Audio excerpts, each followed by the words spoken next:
ચાલો તો આજે આપણે બનાવવાના છીએ વેજીટેબલ પુલાવ. પુલાવ માટે મેં અહીં સ્લાઈસ કરી લીધા છે કાંદા, અહીંયા છે આદુની પેસ્ટ, મરચાં, લસણ, કેરેટ, કેપ્સિકમ, કોબી, મકાઈ અને બ્રોકોલી. અહીંયા લીધા છે સ્લાઈસ ટમાટો, એક આપણે જોઈશે લીંબુ અને ગાર્નિશિંગ માટે જોઈશે કોરિએન્ડર. અને અહીં મેં રાઈસને બાફીને તૈયાર કરી લીધા છે. હવે અહીં મેં એક પેન લીધું છે, એમાં આપણે એડ કરીશું ઓઇલ. હવે આપણું તેલ અહીં આવી ગયું છે, તો આપણે એડ કરીશું જીરું,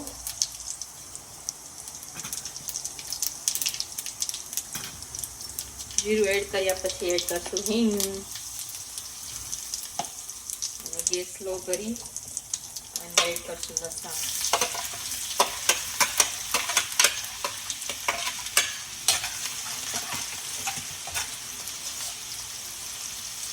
લસણ એડ કર્યા પછી એડ કરીશું મરચાં, થોડી વાર સાતળવા દઈશું. હવે આપણે એડ કરીશું સ્લાઈસ કાંદા.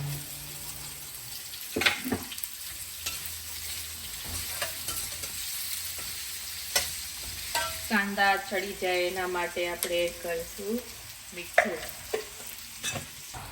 હવે અહીં આપણા કાંદા ચડી ગયા છે, એટલે હવે આપણે નાખીશું આદુની પેસ્ટ અને એને થોડી વાર ચડવા દઈશું. એડ કરીશું મકાઈ.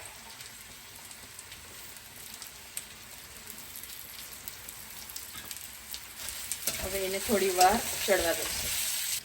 સોરી, આપણે વટાણા મેન્શન કરવાનું ભૂલી ગયા, તો હવે આપણે એડ કરીશું વટાણા. તો નેક્સ્ટ એડ કરશું કોબી. મિક્સ કરી થોડી વાર એને ચડવા દઈએ. નેક્સ્ટ એડ કરીશું ગાજર, એને પણ થોડી વાર મિક્સ કરી ચડવા દઈશું. હવે નેક્સ્ટ એડ કરીશું બ્રોકોલી, એને પણ મિક્સ કરી થોડી વાર ચડવા દઈએ.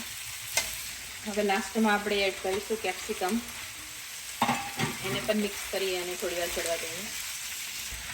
હવે બધા વેજીટેબલ બરાબર મિક્સ અને થોડા ચડી ગયા છે, તો હવે સ્વાદ પ્રમાણે મીઠું એડ કરી બરાબર મિક્સ કરી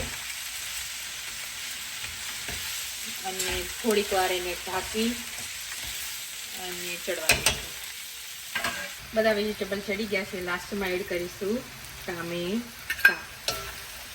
ટામેટાને બહુ ચડવા નથી દેવાના, એટલે થોડી વાર રાખી અને પછી આપણે મસાલા એડ કરીશું. એડ કરીશું ગરમ મસાલો, એડ કરીશું મરચું પાવડર કાશ્મીરી. હવે એડ કરીશું ધાણા જીરું પાવડર. ફરીથી હવે આપણે એડ કરીશું રાઈસ.